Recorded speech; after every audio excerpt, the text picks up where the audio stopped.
Y bueno, lo escuchamos. Buenas noches a todos los que nos están escuchando. Creo que todos hemos sido atentos a lo que nos ha ilustrado el doctor Robinson González. Es importante lo que nos ha comentado el día de hoy. Yo voy a hacer, doctor, mi humilde apreciación sobre este tema que nos ha reunido el día de hoy, en esta noche. Vamos a comenzar preguntándonos, y lo digo para mis alumnos, para los que están aquí escuchando, ¿qué es el derecho a la protesta?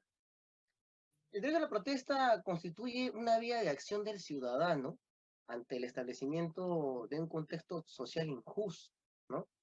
Y el cual permite cuestionar ciertas imposiciones, ¿no? Ciertas acciones que comete a veces el poder político dentro de los órganos del Estado, ¿no? Para tomar decisiones que van muchas veces contra el propio ciudadano. Sin embargo, el contexto peruano, ¿no? El que vivimos en nuestra realidad, nos permite ver un ejercicio vulnerado de esos derechos y lo que nos lleva a las diversas manifestaciones que pueden ser jurídicas, que pueden ser políticas, que pueden ser, como en este caso, que vayan a reclamar a las calles, ¿no? Y sobre todo que hay que advertir que se encuentran mecanismos de decisión estatal que deben ser realmente cambiadas, modificadas, porque en vez de defender o tal vez proteger este derecho, lo expone, ¿no? La protesta es una magnífica forma de decirle la verdad a quienes tienen el poder. Y muchas veces los que se encuentran en el poder no quieren escuchar a los ciudadanos. A lo largo de la historia, los ciudadanos, no quiero decir pueblo porque es un tema muy político decir ahora pueblo. En el derecho constitucional moderno se habla de ciudadanos y ciudadanas. Vamos a hablar de los ciudadanos. Y ellos a lo largo de la historia han protestado, ¿no? Para tener este mecanismo de forjarse esos derechos, o que al menos que si se encuentran instituidos dentro de las normas jurídicas de un Estado, el Estado lo cumpla, ¿no? No, si no sea solamente una obligación escrita, no, sino que se pueda llevar a la praxis. Y por eso nacen estos movimientos sociales, ¿no?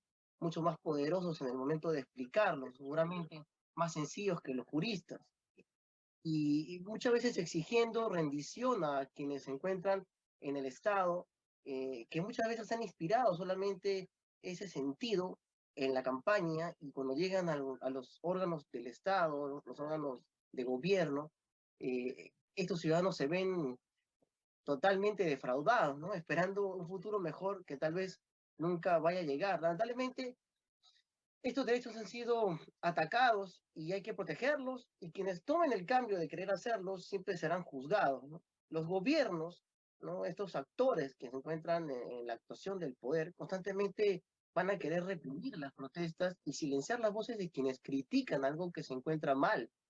La tendencia global a la militarización de los estados, utilizando las fuerzas del orden, que tienen las prioridades en las acciones, como son la función policial y ahora de los militares, va a aumentar el abuso indebido de la fuerza pública en las protestas para poder reducir así el espacio en el cual la sociedad civil se va a expresar, ¿no? Se supone que son derechos que se deben proteger, pero por eso entendemos ya que el Estado muchas veces nos va a proteger en esta nueva aplicación del Estado, ¿no? Que lo toman los políticos a los ciudadanos que van a hacerse oír en las protestas.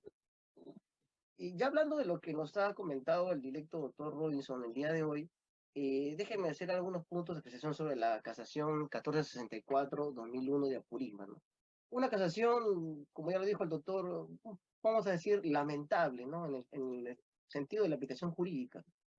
Esto se dio debido a las protestas de bloqueo de las carreteras hacia la mina Las Bambas, en Apurímac, ¿no? La conocida mina Bamba. Impidió el paso de los camiones, ¿no? Que se transportaban, estos camiones de cobre, y por esta razón, en marzo del 2019 fueron condenados a una pena suspendida de 2 años de reglas de conducta y a pagar reparación civil al Estado de 2.000 soles por el delito de entorpecimiento al funcionamiento de los servicios públicos. 2 meses después, los condenados interpusieron recurso de apelación contra la sentencia de primera instancia, y sin embargo, en mayo del 2021 se confirmó la sentencia de primera instancia, ¿no? Contra ellos. Ante este hecho, los condenados decidieron promover el recurso de casación, por este recurso extraordinario que va a la Corte Suprema, para que el expediente suba a la Sala Penal Permanente de la Corte Suprema. Fundamentos importantes que hay que tener en cuenta en esta sentencia, ¿no? Vamos a tocar el punto 20 de los fundamentos de la sentencia del 1464 de 2021 de Apurímac. ¿Qué dice aquí la Corte Suprema, no? La gloriosa Corte Suprema de la República, ¿no? Los derechos fundamentales de la libertad de expresión y reunión por mandato constitucional se han de ejercer de modo pacífico y en lo pertinente sin interrumpir el transporte público. Cuando una manifestación no interrumpe la tranquilidad social, ¿no? No tiene mucho sentido lógico esto. Y debe privarse, dice la Corte, de ciertas tipologías que han sido reguladas por el ordenamiento jurídico como un hecho punible. O sea, ahora reclamar se va a convertir en un hecho punible. Ojo, escuchen lo que les estoy comentando de la misma sentencia. Y eso, según ellos, está enfocado en el artículo 283 del Código Penal, que ya el doctor Robinson habló, sería en demasía que yo lo exprese, por lo cual dice la Corte que los ciudadanos estiman que no es suficiente los reclamos y que en todo caso no existía recepción de parte de ninguna autoridad. Ojo, acá tener importante, porque este caso hay que tomarlo en cuenta. No hubo una mesa de diálogo, no se escuchó a los pobladores, no se escuchó a ningún ciudadano, no hubieron autoridades regionales, no hubieron autoridades provinciales, no hubieron autoridades municipales, solamente estaban comuneros y ciudadanos y el reclamo y la fuerza policial que supuestamente debería protegerlos, que en realidad no lo hizo, ¿no? El diálogo fue ineficaz, fue inexistente, y inclusive repercuta en las esferas personales del derecho de la protesta, ¿no? Aquí no se transgrede los derechos fundamentales, según dice la Corte, sino los terceros ajenos, otra apreciación filosófica extraña y muy mal precisada por parte de la Corte Suprema en el conflicto social, como el derecho a la vida, a la integridad personal, la seguridad pública y el libre tránsito. En el punto 21º, no se puede, sobre pretexto de una reunión, dice la Corte, o disidencia de esta, justificar el impedimento o el estorbo o el entorpecimiento de transporte o prestación de servicio público o privado, y mucho menos la puesta en peligro de la vida. No sé quién tuvo más peligro de vida en ese momento, si fue la policía o fueron los mismos pobladores. La violencia contra las personas o las cosas que se especificaron en la toma de la carretera, dice la Corte, impidió la infraestructura y la viabilidad de transporte público hacia la mina, lo cual no es protegido por el derecho constitucional. Esa situación a la vez afecta al sistema económico del país que constituye la fuente generadora de riquezas y sustento social, ¿no? Como si esa fuera el único sustento social que tiene nuestro país. El actuar en contrario, es decir, que la intransigencia frente a las ideas opuestas, usando cualquier tipo de violencia o bien, afecta a los derechos ajenos al reclamo, a la manifestación de los ciudadanos, lo cual va a degradar o deslegitimar irremediablemente la protesta. Aquí hay un tema del rechazo al derecho a la defensa que me he permitido sacar, y aquí el rechazo al derecho a la defensa, ¿no? La polémica de la sentencia 1464-2021 de Apurímac no se limitó a declarar solamente infundado el recurso de casación interpuesto, sino que también se dispuso sentar un precedente sobre la figura de la protesta dentro del ordenamiento jurídico, ¿no? Este tercer bloque argumentado, este apartado que comienza afirmando que el derecho de protesta, su connotación de derecho fundamental y sus prácticas de vehemencia beligerante, dice la Corte, no han sido reconocidos taxativamente en el texto constitucional ni en alguna otra norma convencional. Qué pena, y lo digo aquí con mucha humildad, seguramente los colegas y alumnos que estudian Derecho Constitucional verán en qué momento la Corte Suprema de la República se convirtió en el Tribunal Constitucional. Ahora la Corte Suprema del Perú es el ex Tribunal de Garantías Constitucionales e interpreta la Constitución, cosa que no está en su ordenamiento. Sobre el tema de la sentencia, se entiende que esta protesta entendida como reclamo vehemente, beligerante, que trasluce el desvalor, esta quiere decir que la protesta supone la intransigencia de imponer cualquier precio u opinión, minoritario o no, inclusive por encima de dañar las lesiones del Estado, dice. La Corte sugiere que a diferencia de esos derechos como la libertad de reunión, la libertad de expresión o de la crítica, la protesta no tiene un carácter pacífico y promovería acciones proscritas que lesionan derechos ajenos. No especifica a qué derechos ajenos se refiere. También dice que promueve la agresión física, cosa que se difiere, el daño a la propiedad pública o privada. Esos son acontecimientos de los hechos que muchas veces se ha demostrado que no son de los mismos manifestantes, sino que son personas infiltradas, porque recordemos que el del derecho penal, muy al margen de ser objetivo, debe de individualizarse cada delito, cada persona, cada hecho punible, cosa que no ha sostenido la investigación que hicieron en la primera instancia, la vía penal, y menos en la Corte Suprema. El entorpecimiento de los servicios básicos, dice también. y que debido a estos argumentos la Corte Suprema considera que la admisión del derecho, justo lo que hablaba el doctor, nuestro electo doctor Robinson, considera que ese derecho a la admisión de ello, de la protesta, del razonamiento, es inconstitucional e inconvencional. Ahora mencionan la parte convencional, lo que nunca toca la Corte. Aquí vamos a tocar el punto que nos ha hablado nuestro antecesor en esta exposición sobre los presupuestos admitidos. Y vamos a explicar que la Corte Suprema establece que es una obligación de los gobernantes generar espacios de escuchar de las demandas populares y en particular de los colectivos minoritarios, ¿no? Que sean eficaces y no una mera pantalla. Este es un considerado que hace la Corte Suprema, porque en caso de que suceda estos reclamos, los grupos afectados pueden argumentar, pueden decir que siempre y cuando se les escuche, siempre y cuando no afecten derechos a terceros. La Corte admite que las únicas formas de protestas válidas en nuestro país son la huelga laboral, ojo, miren, ya lo define, la huelga laboral y la huelga de hambre. O sea, otro tipo de huelga, otro tipo de reclamo va a ser inconvencional e inconstitucional. En tanto considera que estas solo tienen un impacto negativo en la esfera personal de los protestantes si no fueran establecidas por ellos, ¿no? Como la huelga laboral y la huelga de hambre. Sin perjuicio de lo mencionado, también se admiten como expresión del derecho a la reunión la posibilidad de realizar protestas pacíficas que no interrumpan el tránsito de peatones. Si ya le piden un reclamo de una marcha que especifique por dónde va a ir, entonces, ¿cómo no va a impedir el tránsito de peatones si ya de por sí utilizan las pistas? Ahí tampoco no hay un sentido lógico. Solo si existen vías alternativas, dice, libres de los peatones que no simpaticen de la marcha por vehículos, a fin de que puedan tomarlas y llegar a su destino. Para comenzar, el que hace la marcha no decide el destino del transporte. Eso lo va a tener que prever la policía de tránsito con las municipalidades cuando se establece una marcha, o inclusive en el momento que se realiza la marcha. Tienen que establecer vías de salida, eso no lo van a tener que decir los marchantes. Ellos no son los que se encargan de eso, ni es tampoco su competencia. Todas aquellas manifestaciones fuera de estos supuestos incurrirán en injustos penales. Ahora, sobre la situación hay un informe, ¿no? Que vamos a ver el día de hoy, que es el informe de la Comisión Interamericana de Derechos Humanos, justamente tocado por nuestro directo doctor que me antecedió, y es que la Comisión Interamericana de Derechos Humanos, y aquí entramos en el Sistema Interamericano de Derechos Humanos, informó sobre las acciones que pasaron en Perú en el contexto de las protestas sociales, ¿no? Y se ha observado, con un trabajo realizado el 11 y el 13 de enero del 2023, que el informe suscribe a los hechos ocurridos el 7 de diciembre de 2022 y el 23 de enero de 2023, ¿no? Todas las protestas que han ocasionado, comenzando con esta de Moquegua. Y ahí nos da cuenta en el análisis de la Comisión de Derechos Humanos que se observó que las protestas que se iniciaron tienen demandas políticas explícitas y coyunturales, que no obstante ello, en base a la existencia de exigencias de las comunidades de los pueblos originarios, es decir, las comunidades campesinas, que deben ser atendidas por el Estado, nunca se les escuchó, nunca se les reconoció y nunca hubo diálogo. Entre ellas se encuentra el acceso al derecho a condiciones de igualdad y sin discriminación. Miren solamente lo que reclaman las comunidades campesinas y que siempre me preguntan, doctor, ¿pero qué cosas reclaman? ¿Por qué es que no los escuchan?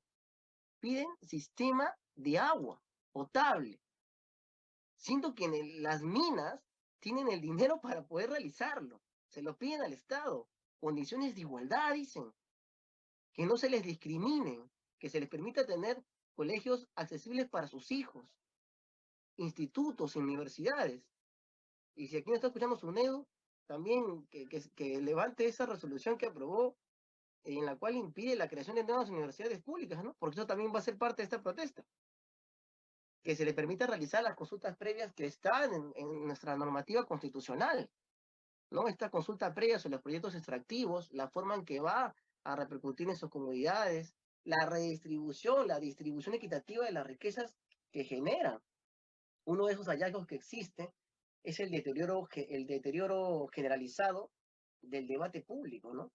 Hay una estimación por factores etnorraciales, nos dice la Comisión Interamericana de Derechos Humanos, y regionales, al igual que una fuerte tensión entre Lima y otras regiones donde predomina la población indoamericana, le digo yo, algunos le llaman indígenas, pero la palabra indígena significa oriundo de ese lugar.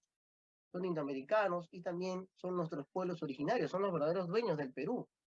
Ellos Aquí, cuando se habla de este factor etnorracial, lo vamos a ver evidenciado hasta la misma prensa nacional, ¿no? Cómo se burlan de la gente de la sierra que viene a reclamar a Lima y todas las personas que subieron a los buses que tenían tez oscura eran proterroristas o supuestos subversivos que eran revisados por la policía, violando sus derechos constitucionales a libre tránsito, a la libertad de locomoción. Aquí también vamos a encontrar que aunando a ello hay confrontaciones entre los poderes públicos y las sucesivas crisis políticas vividas en el país en el año 2016 y hasta la actualidad, en 2023, que se ha profundizado, ¿no? La polarización social y la desconfianza entre las instituciones, ¿no? Por eso hay protestas que tuvieron lugar en las provincias y registraron la muerte de nuestros hermanos, más de 50 hermanos muertos, y que no fueron protegidas por el Estado, ¿no? Sin embargo, la comisión observa que las respuestas de las fuerzas estatales, tanto el poder legislativo, el poder ejecutivo, los ministerios, los gobiernos regionales, los gobiernos provinciales, los gobiernos distritales, los subprefectos, los prefectos, dentro del territorio nacional, han registrado graves episodios de uso excesivo de la fuerza.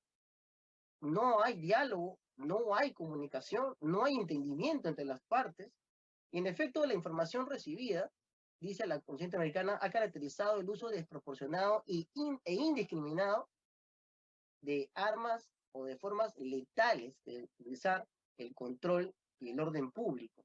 Esto confirma que ha habido por ello fallecidos, heridos gravemente, lesiones en la parte superior del cuerpo, impactos de armas en diferentes personas mayores, adultos mayores, niños, así como por la ubicación de un número importante de víctimas que han caído en manos de armamento, de balas, cuando ni siquiera protestaban. Muchos de ellos, el médico que también falleció en estas marchas de Ayacucho. Se registraron graves violaciones a los derechos humanos que deben ser investigadas y realmente diligenciadas por un enfoque etnorracial y al ser perpetradas por los agentes del Estado, quienes la comisión por ello concluye que hay un informe de muertes ocurridas que podrían constituir ejecuciones extrajudiciales. Además, se ha tratado múltiples privaciones del derecho a la vida, de las circunstancias del modo, del tiempo y lugar. Ha habido una actuación procaz por parte de la investigación en las comisarías, y lo cual ha recaído muchas veces en archivamiento y nulidad en el Ministerio Público por el momento de hacer la investigación preparatoria, cosa que eso no se expone en la prensa.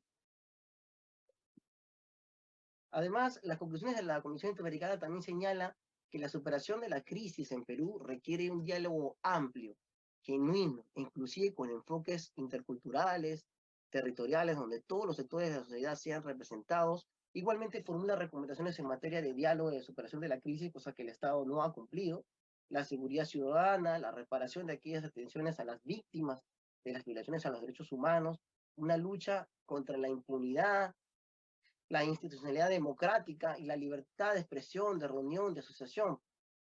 Por eso la Comisión Interamericana de Derechos Humanos agradece al Estado por su apertura al escrutinio internacional, ¿no? Pero a la vez informa las malas actuaciones que ha cometido contra la sociedad civil organizada, contra los actores sociales, contra las víctimas y familias, ¿no?